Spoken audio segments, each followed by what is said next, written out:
Well, Brant, the Detroit Lions advanced to the NFC Championship game in they were up by a couple of touchdowns, and then it became a game again. I mean, it was a close game throughout, but the Bucs get it within 8 points, and you're watching that thing going, "Oh my!"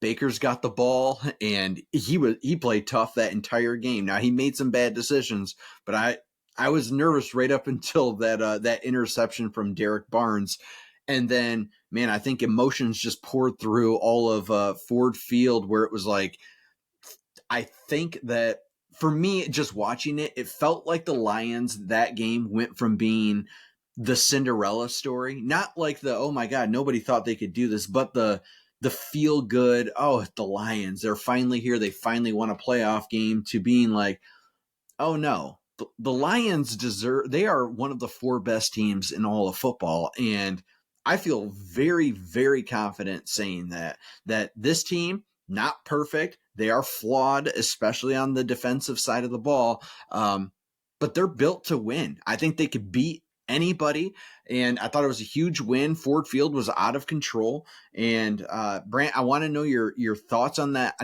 Not even just that game, but just what this means for the Lions making it to the NFC Championship. And before we even start talking about the matchup against the 49ers, which we will get into next, just want to know your thoughts of what this means. And also, those of you that are tuned in here on YouTube, do me a huge favor, hop over, hit that subscribe button for us. Brant, let me know your thoughts. That to me, Dave, was Dan's defining moment. I think that was the nail in the coffin of SOL. I think that was the final burial to all things old Lions. Now that you've made the NFC Championship game, doesn't matter what happens from here on out, Dave. I know Lions fans might get upset, whatever. Hey, we have to win the Super Bowl. This is our time. I totally get that. I totally understand, and absolutely they're going for it. Don't question that. They're all in to win this, and they believe in that locker room. They believe they can win the Super Bowl. There's no doubt to me about it. They've already beat the Chiefs. You know, they had it handed to them by the Ravens, but that revenge game coming in hot.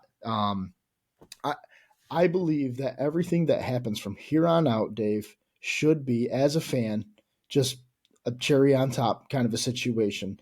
And the 49ers are a good football team, and we all understand that. But this is why you win a game against the Bucs. Like, you now are the upper echelon of the NFC. You are one of the top two teams, clearly, and nobody can dispute that. This turnaround that Dan Campbell has completed in the last 3 years is nothing short of basically a miracle. And it was a culmination of a lot of hard work from those guys. And you can see it whether you watched Hard Knocks, whether you watch every single Sunday. You see these guys grinding their faces off, and it's not perfect. Dave, you already said it. It was not pretty exactly against the Bucs, and it wasn't pretty against the Rams either. But this team is finding ways to win, and that's a scary team to play. Now, what it means overall for this franchise is that you don't have to go back. You don't have to go back to SOL. If you start next season 4-5, you should still be like, nope, we've been to the NFC Championship game. These guys know what it takes to turn this around. I believe in them. There is no more, well, you're 4-5. Now we're going to lose our next 6 or 7. Like, you can just bank on it. This team's going to go in the toilet. I think that this is a complete and total culture turnaround for this franchise. I do too, and Brant, I feel like the Lions. Look, why not the Lions? I'll just start with that. The more and more I think about this, why not Detroit? I think that it is so hard in this league to get to where the Lions are right now. Brant, I feel incredibly confident in saying the Lions will be a more talented football team in the 2024-2025 season.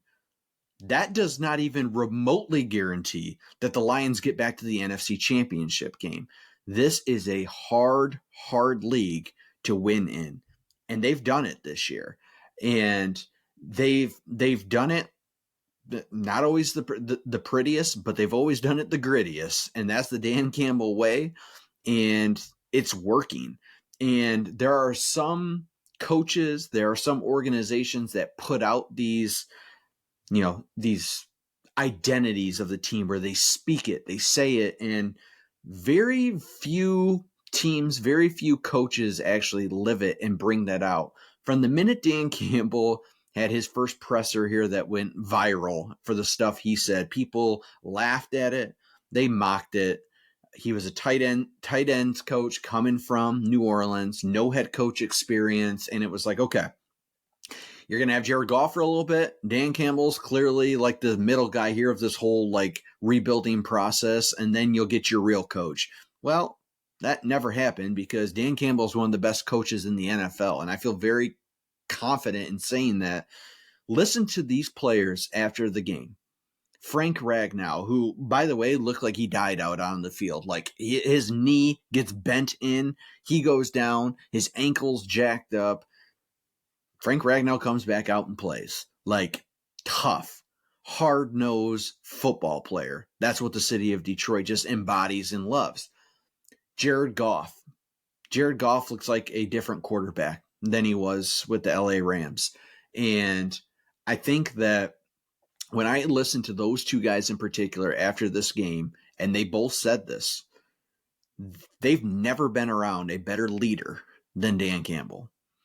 And I think Frank Ragnow was the one who said, he's like, look, he not only does he have the respect of every player in that locker room, but he's a motivator, and he means what he says, and we all know it. He's like, I've been around a lot of people, lot of different coaches, position coaches, all of that. I've never been around a better leader than Dan Campbell.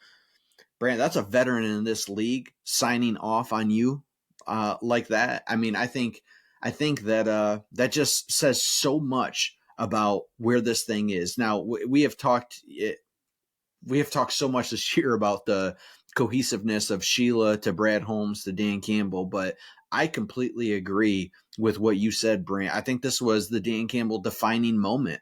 I do. It's like, it's gone from being the feel good, oh my gosh, you got the win, you beat Stafford back in Detroit, and that whole storyline and Jared Goff beating his old team, to be like, oh no, you went in and took care of business again by beating a very hot Bucs team. And now you're one game away from playing in a Super Bowl. Why not Detroit? Why not Detroit?